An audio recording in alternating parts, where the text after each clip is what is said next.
How's it going there, my listeners? It is your host with the most there.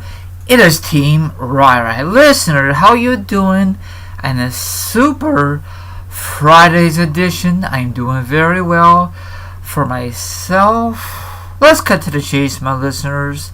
I will discuss for you wrestling news, wrestling topics, and a lot of interesting topics to discuss for you. So if you like, maybe, just maybe, you just want to chill like a villain and hear my thoughts and opinions on a certain matter. Let's get this underway. Oh, I forgot to mention, this will be a special podcast once again. There's not no wrestling news. Sorry to hurt you guys and gals' feelings. And this is not no prediction at all, because I totally forgot to do the crown jewel, prediction. But I will make it up for you if I don't forget. I will give my review on the matter. I know it's in process right now. It all depends where you live. It might be over already in your time zone. In other part of the world, it might be in process at the moment. Hopefully none of you on social media ruins it for everyone else. I know it's like a special show and other stuff, So I'll give my thoughts on the matter. I'll watch it whenever I feel like it. So let's begin here, shall we? And thank you for your patience. Okay, anywho, let's discuss about JBL, JBL came a long way. He was part of APA. And then when WWE decided to get rid of Ron Simmons, I forget what his name in APA, but they part ways. I think he got fired. I'm not really too sure what was the reason. I really think that the reason that WWE did that, they want to give Bradshaw his single push, and they finally did it.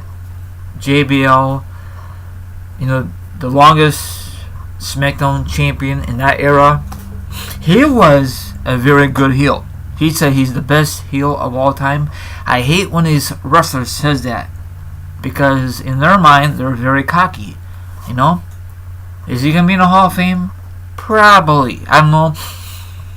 As a single competitor or with his good old friend Ron Simmons. I forgot what his other name was in WWE, but I just use Ron Simmons.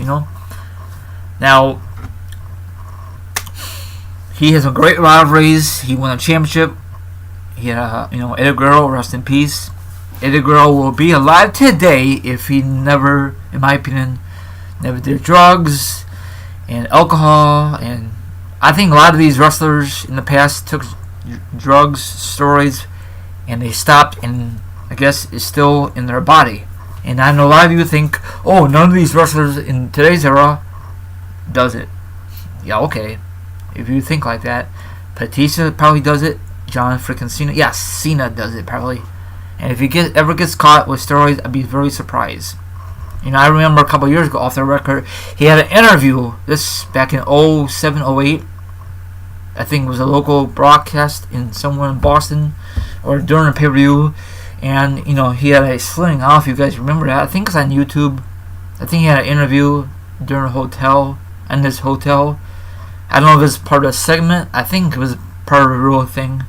So they ask him questions and all that good stuff. And, I'm not a big fan of John Cena. Never was.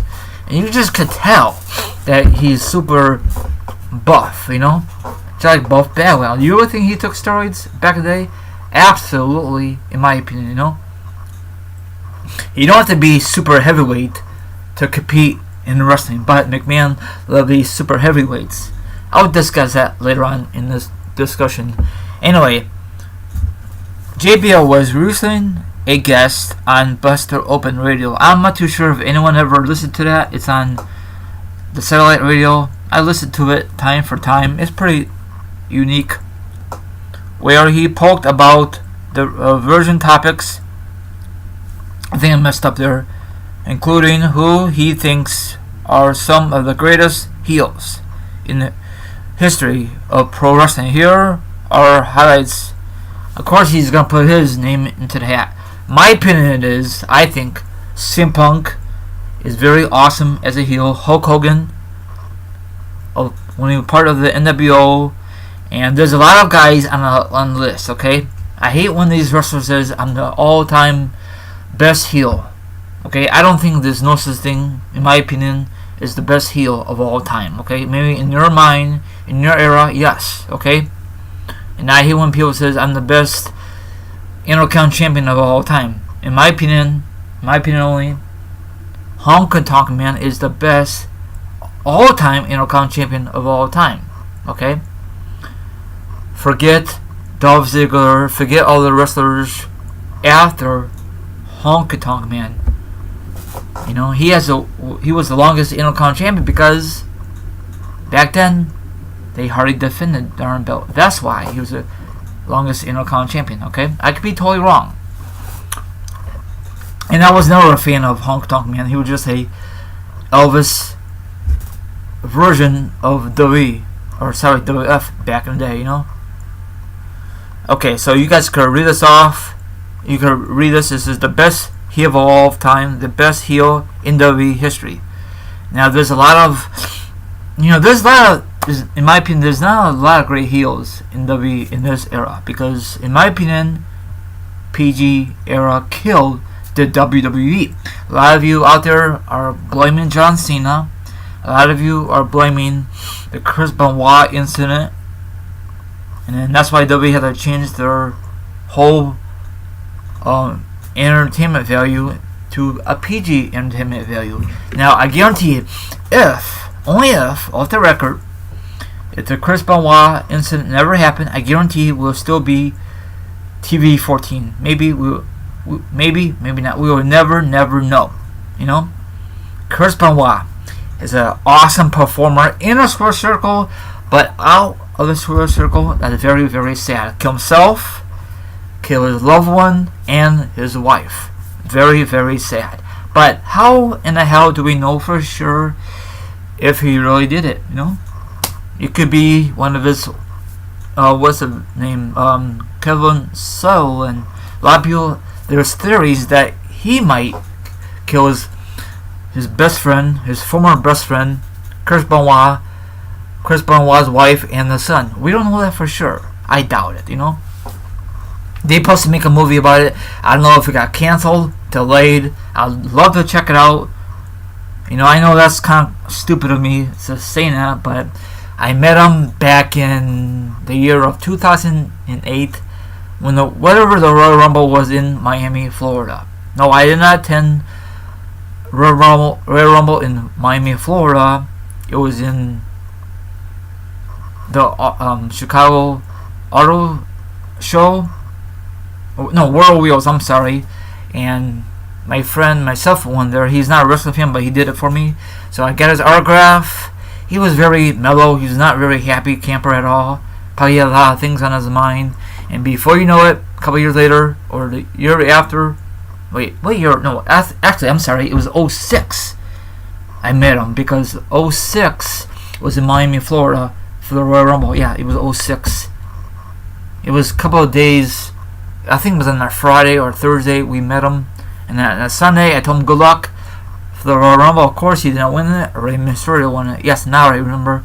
So if you look at my older videos, I show a photo of him, and I did got an autograph. It's in my room somewhere, so that is cool. I don't know if it's gonna be worth anything. I doubt it. So he's very mellow.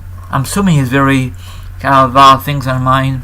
So I guess he's not really a people person. So if he never killed himself, he will definitely be in the Hall of Fame by now. Now he killed himself. He killed his wife and his son.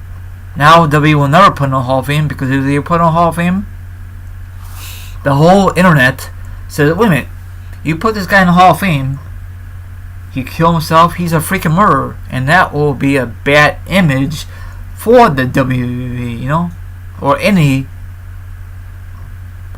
professional sport out there. You know, they will be talking about it. Not just WWE, probably ESPN, Entertainment Tonight, every out there. Even a lot of YouTubers will talk about it, and that is sad, But, he would never be in a Hall of Fame, and that's sad.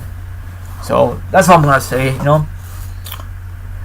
I'm glad that Chris Benoit had his moment back in the day, but they don't even mention it because it's a bad incident. And I really feel sorry for HBK, Triple H, because they have memories with Chris Benoit. Even Eddie Guerrero, rest in peace, now they're both in heaven. Well, probably Chris Benoit is in hell because of what he did, I remember when that happened, a lot of people out there on social media made fun of him, and that is not cool. You should never make fun of people, but that is my opinion. I know he did some bad stuff. I guarantee he had some road rage. Maybe he took steroids. Maybe he had a lot of concussions. That's why when you see chairs using in matches, they use their weapon in the back, not in the head. In the head, eventually you get concussions. I guess WWE or /WF didn't realize that. Same thing with the NFL. Back in the day, off the record, my dad told me they use a finger across their eyes and make sure they're okay, and they put them back in the game. Now they have that technology. If they have a concussion, you may sit out, or you gotta go to your local doctor or the NFL doctor. They do a lot of things better now. Look at Dan O'Brien. He was on a sideline for a long time. He had a forced retirement. Now he's back in action. Now I know a lot of you are very bitter because he don't want to go overseas. I understand that. Same for freaking John Cena. I'm not very mad about the whole situation. Every wrestler out there has their own opinion. Okay, McMahon is not forcing them to compete out there. Okay, that's all I'm gonna say. Let me know your honest opinion about this. Do you think JBL is the all-time heel in the WWE? Yes or no? Who do you think is the all-time heel in WWE overall? In your honest opinion, do you think is CM Punk? Do you think Hollywood Hulk Hogan? Jake the Snake Roberts? Ted DiBiase? I think heels are awesome with their character. Now face, they don't get the respect what they really deserve. You know what I'm saying? It seems like the heels get more opportunities than the faces, in my opinion. That wraps up. I know a lot of you are not going to listen to this because it's not wrestling discussion or wrestling news. That's all I'm going to say, and have a good one. See you guys on the flip side. Deuces.